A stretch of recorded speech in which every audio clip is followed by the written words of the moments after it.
good way to have some student interaction and collaboration is by using GoogleModerator, and by having your Google account and signing in, you can have control over this quite easily.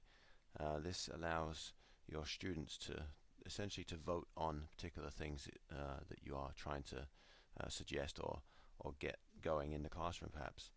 So how can you do this? I will show you a quick setup. So here on the right you're going to have a signature. You need to put your name in there so that we know who made the comment. I'm going to save that. Then you're going to create a series. So your questions and topics come in the form of a series.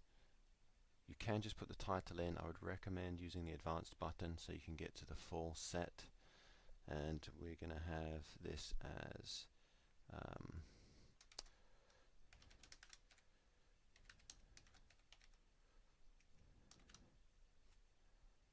for a book club, and the description we're going to put in here is just to give some clarification for when people, students or the book club members, come in and see what's going on.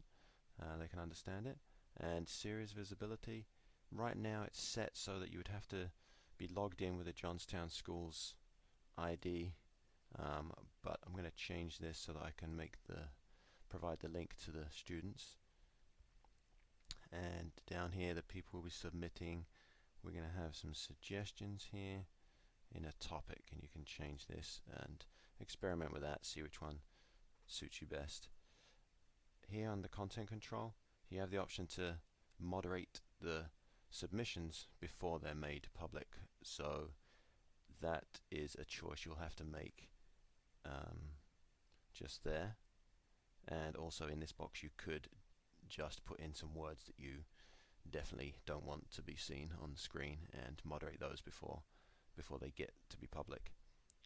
I'm going to leave that open at the moment, and then some check marks here so that you can decide again on some levels of control.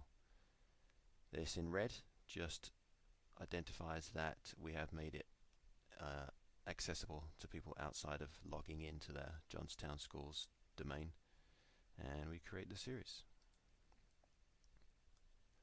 So right now up here it says what book's next, and we're going to add a new topic. The title is going to be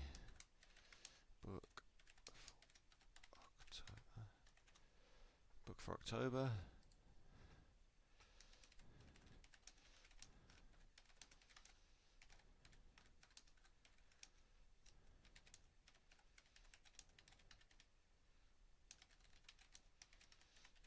Another description, and the rest you can add.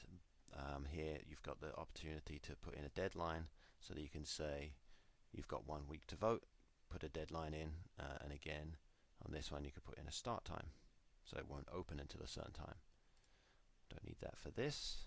I'm going to save that, and now on the left here you can see we have the suggestions. That was the first default one that we put in. Right here we've got Book for October, so we're going to use that, and I'm just going to put in some examples so you can see how it works. I'm going to submit because I'm already logged in. It shows that I was the one who suggested it. And let's add another one just down here again, submit a suggestion.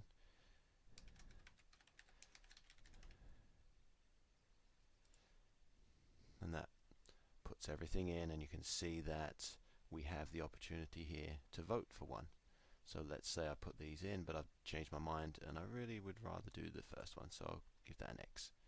As others log in and they vote for these or make suggestions themselves, you'll see the tally populating up here. And it's going to come to the point where perhaps you're done with this, but you need to keep a record of it. You can export it to a CSV, which is like readable in Excel. And also if you go to your home page, you can see what things you've put in and how the voting is going and that kind of thing. If you want to edit the series, make a change to that, Again, you can throw in a new description or change the settings and things like that.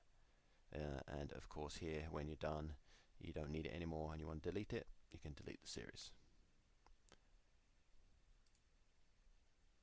So try that out, might work for you when you need a little bit more interaction and to know specifically who's saying what.